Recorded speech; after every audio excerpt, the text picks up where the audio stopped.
नमस्कार। आप देख रहे हैं वत्स वाच और मैं हूं मुकेश वत्स। फ्रेंड्स, एक्शन, एनर्जी, युद्ध के कारक मंगल 28 जुलाई को केतु एवं सिंह राशि को छोड़कर कन्या राशि में प्रवेश करने जा रहे हैं। आज के इस वीडियो में मैं आपको बताऊंगा कि देवताओं के सेनापति मंगल का अपने दुश्मन की राशि कन्या में प्रवेश करने पर हम लोगों के जीवन पर क्या असर पड़ेगा, मंगल किन किन नक्षत्रों से होकर गुजरेंगे, उस समय में किन चीजों का हमें ध्यान रखना चाहिए, कौन से रेमेडीज करने चाहिए, साथ ही इस विश्व एवं भारत पर किस तरीके का ये प्रभाव देने वाला है, इन चीजों की चर्चा हम आगे इस वीडियो में करेंगे। तो इस वीडियो में अंतिम तक बने रहिएगा। मेरे वीडियोस से यदि आपको कुछ वैल्यू मिलता है, कुछ सीखने को मिलता है, मेरे कंटेंट यदि आपको अच्छे लगते हैं तो मेरे चैनल को सब्सक्राइब कर लीजिएगा, बगल के बेल आइकन को दबा लीजिएगा। फ्रेंड्स, मंगल एक बहुत ही इंपॉर्टेंट प्लैनेट है। इनका नाम मंगल है, लेकिन अमंगल करने की क्षमता इनमें भरपूर है। यदि ये बढ़िया ट्रांजिट से गुजरे या यदि आपकी कुंडली में ये बढ़िया स्थिति में है तो बहुत अच्छे प्रभाव भी देते हैं, लेकिन यदि मंगल बिगड़ गए तो इस पूरे विश्व पर इसका बुरा असर पड़ता है। हम लोगों के व्यक्तिगत जीवन पर भी बुरा असर पड़ता है। ये हर तरीके का झगड़ा, हर तरीके का युद्ध, एक्सीडेंट्स, रक्तपात, वायलेंस, इन सभी चीज़ों को रिप्रेजेंट करते हैं। तो दूसरी तरफ real estate, engineering and technology, हमारा ब्लड, हमारे छोटे भाई बहन और घर पर मांगलिक कार्य, ऐसे चीजों को भी रिप्रेजेंट करते हैं। मंगल 51 डेज से बहुत अच्छी स्थिति में नहीं थे तो अपने मित्र की राशि सिंह में, लेकिन केतु के साथ थे। कहा जाता है कुजवत केतु, यानी कि मंगल के समान ही केतु होते हैं। लेकिन केतु के साथ दिक्कत क्या है कि केतु के पास सिर नहीं है, बहुत ही इमोशनल प्लैनेट है। या तो बहुत ज्यादा स्पिरिचुअल है या फिर बहुत ज्यादा अग्रेसिव और सडन रिजल्ट्स देने वाला है। पिछले 51 डेज से मंगल जब केतु के साथ थे तो मंगल में एक तरीके से सोचने समझने की शक्ति नहीं थी। अग्नि तत्व को बढ़ावा मिल रहा था इस पूरे विश्व में, क्योंकि मंगल और केतु दोनों फायरी प्लैनेट हैं और सिंह राशि भी एक फायरी राशि है। 51 डिफिकल्ट डेज वाला जो वीडियो मैंने दिया था आप लोगों को, मंगल और केतु जब साथ में आने वाले थे, उस वीडियो के प्रेडिक्शंस को एक बार देखिए। मंगल और केतु किस तरीके का प्रभाव देते हैं उसको मैच करके देखिए कि इन 50 दिनों में क्या वो चीजें हुई हैं या नहीं। तो मंगल एक बहुत ही अच्छी स्थिति में नहीं थे। अब वो कन्या राशि में आएंगे। कन्या बुध की राशि है जो कि मंगल के मित्र नहीं है, लेकिन कन्या में एक चीज बहुत अच्छा है, कन्या इंटेलेक्ट को रिप्रेजेंट करता है, कन्या बिजनेस को रिप्रेजेंट करता है, आईटी सेक्टर को रिप्रेजेंट करता है। बुध और कन्या दोनों के विषय में मैं बता रहा हूं। और नेचुरल काल पुरुष कुंडली का 6th हाउस है तो चुनौतियों को भी रिप्रेजेंट करता है। और चुनौती लेना, चुनौती एक्सेप्ट करना मंगल को अच्छा लगता है। इसलिए आप देखिएगा नेचुरल काल पुरुष कुंडली के 6th हाउस में मंगल बहुत कंफर्टेबल होते हैं। तो मंगल अच्छी स्थिति में नहीं है, लेकिन एटलीस्ट केतु के साथ थे उससे तो अच्छी स्थिति में है। थोड़े कंफर्टेबल तो मंगल होंगे। हालांकि देखिएगा तो मंगल पर शनि की डायरेक्ट दृष्टि, 7th दृष्टि होगी। शनि मंगल को देखेंगे, मंगल शनि को देखेंगे, एक समसप्तक संबंध बनेगा जो बहुत अच्छा नहीं है। राहु के साथ भी मंगल के रिलेशंस को यदि देखिएगा तो 8 और 6 का संबंध बन रहा है, षडाष्टक बन रहा है राहु के साथ, ये भी बहुत अच्छा नहीं है। गुरु की भी दृष्टि नहीं है मंगल पर, यानी कि किसी अच्छे प्लैनेट की दृष्टि भी नहीं है मंगल पर। लेकिन फिर भी मैं कह रहा हूं सिंह में केतु के साथ बैठने के वनस्पत मंगल अभी ज्यादा कंफर्टेबल होंगे, क्योंकि एटलीस्ट उनका लॉजिक काम करना शुरू करेगा, दिमाग काम करना शुरू करेगा, मंगल चीजों को प्लान कर पाएंगे और इसलिए चीजों को एग्जीक्यूट भी कर पाएंगे। शनि की दृष्टि मंगल पर ऑब्वियसली कुछ चैलेंजेस खड़ा करेंगे, लेकिन फिर भी अब मंगल पहले से अच्छी स्थिति में है। विश्व के लिए थोड़ा सा आप देखिएगा, लोग प्रैक्टिकल होना शुरू होंगे। पहले जो मंगल बिल्कुल तोड़ फोड़, इमोशंस, अग्नि, फायर, इंपल्सिवनेस को रिप्रेजेंट कर रहे थे 50-51 डेज, वो मंगल एटलीस्ट अब कुछ बुद्धि विवेक से काम करना शुरू करेंगे।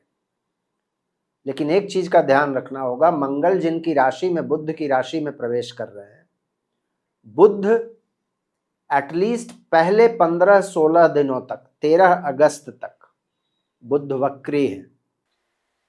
तो डिस्पोजिटर जब वक्री होंगे तो उसका कुछ प्रभाव मंगल पर भी पड़ेगा। इन 15-16 दिनों में विशेष करके हम लोगों को अपनी वाणी, अपने स्पीच का बहुत ध्यान रखना होगा। कब क्या बोल रहे हैं कहीं पर, बहुत माइंडफुल रहना पड़ेगा अपने कम्युनिकेशंस के प्रति। किसी भी तरीके के वाद विवाद, झगड़ों में इस समय में नहीं पड़ना चाहिए। जो ओवरऑल कंडीशंस है प्लैनेट्स की, उसको देखकर मैं बोल रहा हूं। मंगल पृथ्वी तत्व की राशि में है, इसलिए वैश्विक लेवल पर भी कोई बहुत बड़े इंसिडेंट्स नहीं होंगे, लेकिन चूंकि पृथ्वी तत्व की राशि में मंगल हैं और एक जल तत्व की राशि में बैठकर शनि का डायरेक्ट दृष्टि, ऑपोजिशन वाली दृष्टि मंगल पर पड़ रही है और मंगल का शनि पर पड़ रहा है, इसीलिए पानी एवं भूमि, ये दोनों एलिमेंट नेगेटिव रूप से एक्टिवेटेड होंगे। तो अर्थक्वेक्स के कुछ इंसिडेंट्स हो सकते हैं और जलीय आपदाएं बढ़ सकती हैं। वाटर एलिमेंट एक्टिवेटेड हो रहा है, ये मैं सैटर्न और नेपच्यून के वीडियो में ऑलरेडी आप लोगों को बता चुका हूं। आज से लगभग 1 महीना पहले वो वीडियो आया था। इनफैक्ट मॉनसून शुरू होने के पहले ही वो वीडियो मैंने दिया था, मई महीने में दिया था। और देखिए इस बार पानी का हाहाकार किस प्रकार का है, जिधर देखिए उधर ही। तो वो इंसिडेंट्स अभी बढ़ेंगे अगले 46 डेज तक, क्योंकि मंगल यहां 13 सितंबर तक रहने वाले हैं। सो अर्थक्वेक्स और वाटर रिलेटेड डिजास्टर्स इस विश्व को दहला सकती है। पानी के अंदर भूकंप आएंगे तो सुनामी वगैरह भी आ सकता है। बहुत सारे जगहों पर इसका दुष्प्रभाव पड़ सकता है। एक्सीडेंट्स होंगे पर्सनल लेवल पर। हम जब गाड़ी चलाते हैं तो वाहन चलाने के समय में बहुत ध्यान रखना पड़ेगा। मंगल चूंकि काल पुरुष कुंडली के 6th हाउस के लॉर्ड हैं, जो कि रोग, ऋण और दुश्मन को दिखाता है। अपने हेल्थ का बहुत ध्यान रखना पड़ेगा, विशेषकर हमारे डाइजेशंस का। कुछ लोगों को पैर वगैरह में भी दिक्कतें आ सकती है, पैरों में चोट लगने की घटनाएं हो सकती है। सो पर्सनल फ्रंट में इन चीजों का ध्यान रखना चाहिए। एक राशि हमारे 12 राशियों में से ऐसा है जिस पर 3 बड़े प्लैनेट्स की दृष्टि एक साथ पड़ रही है या पड़ेगी जब मंगल का राशि परिवर्तन होगा। वो राशि है धनु राशि। धनु राशि पर देखिएगा तो अभी शनि की भी दृष्टि है, गुरु की भी दृष्टि है और अब अगले 46 डेज तक मंगल की भी दृष्टि पड़नी शुरू हो जाएगी। ये एक तरीके से धनु राशि के लिए अच्छा है। धनु राशि को एक पॉजिटिव एक्टिवेशन मिल रहा है, क्योंकि धनु के लिए मंगल भी मित्र हैं, गुरु तो उनके स्वामी ही हैं, और शनि और गुरु दोनों का जब प्रभाव किसी भी समय में एक राशि पर एक साथ पड़ जाए तो कहा जाता है कि उस भाव पर डबल ट्रांजिट का असर पड़ रहा है। तो अब डबल नहीं, ट्रिपल ट्रांजिट का असर पड़ेगा धनु राशि वालों के लिए। ये जो 46 डेज है ये बहुत अच्छा हो जाएगा। कन्या वालों को थोड़ी सी सावधानी रखनी होगी, क्योंकि कन्या पर मंगल एवं शनि दोनों का प्रभाव होगा। शनि तो कन्या वालों के लिए मित्र हैं, लेकिन मंगल बिल्कुल भी मित्र नहीं है, 3rd हाउस के लॉर्ड हैं और 8th हाउस के लॉर्ड हैं। तो कन्या राशि आपकी कुंडली का जो भी भाव है उस भाव से संबंधित सावधानियां रखनी होंगी। अब फॉर एग्जाम्पल यदि आपका मेष है तो 6th हाउस होगा, रोग ऋण दुश्मन से बचना पड़ेगा। यदि वृषभ है तो 5th हाउस होगा, बच्चों पर ध्यान देना पड़ेगा। तो इस तरीके से आप इसको समझ सकते हैं। हर राशि एवं हर लग्न पर विस्तृत रूप से क्या प्रभाव होगा वो एक अलग विषय है। अब हम लोग देखते हैं कि इस प्रवास में मंगल किन नक्षत्रों से होकर गुजरेंगे। फ्रेंड्स, कन्या मैंने कहा मंगल के लिए अच्छा टेरिटरी नहीं है, लेकिन कन्या में पड़ने वाले तीनों नक्षत्र मंगल के लिए अच्छे नक्षत्र हैं। या तो वो मंगल के अपने नक्षत्र हैं या फिर मंगल के मित्रों के नक्षत्र हैं। अब फॉर एग्जाम्पल उत्तरा फाल्गुनी के लास्ट के 3 पद कन्या में आते हैं। उत्तरा फाल्गुनी किसका नक्षत्र है? सूर्य का। सूर्य मंगल के मित्र हैं। उत्तरा फाल्गुनी में मंगल कंफर्टेबल फील करेंगे। उसके बाद हस्त नक्षत्र के चारों पद कन्या में आते हैं। हस्त नक्षत्र किसका नक्षत्र है? चंद्रमा का। चंद्रमा भी मंगल के परम मित्र हैं। हस्त में भी मंगल ठीक ठाक रहेंगे। और उसके बाद चित्रा नक्षत्र का नंबर आता है। चित्रा नक्षत्र एक द्विपुष्कर नक्षत्र है। इसका आधा भाग कन्या में आता है। मंगल के स्वयं का नक्षत्र है। यहां पर भी मंगल कंफर्टेबल रहेंगे क्योंकि ये उनका अपना नक्षत्र है। अब डेट वाइज ब्रेक कर लेते हैं। 13 अगस्त तक मंगल उत्तरा फाल्गुनी नक्षत्र में रहेंगे। 28 जुलाई से लेकर 13 अगस्त, यानी कि लगभग 16 दिन।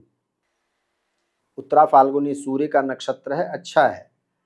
इस नक्षत्र में ध्यान रखिएगा, यदि आप रिलैक्स्ड तरीके से काम करते हैं और लोगों के साथ मेल मिलाप करके, लोगों के साथ कोऑपरेट करके काम करते हैं तो ये बहुत अच्छा पीरियड है। रिलैक्स्ड का मतलब आलस से बिल्कुल मत जोड़ कर देखिएगा, क्योंकि मंगल के उत्तरा फाल्गुनी में आने का एक दुष्प्रभाव ये हो सकता है कि कुछ लोग आलसी हो सकते हैं।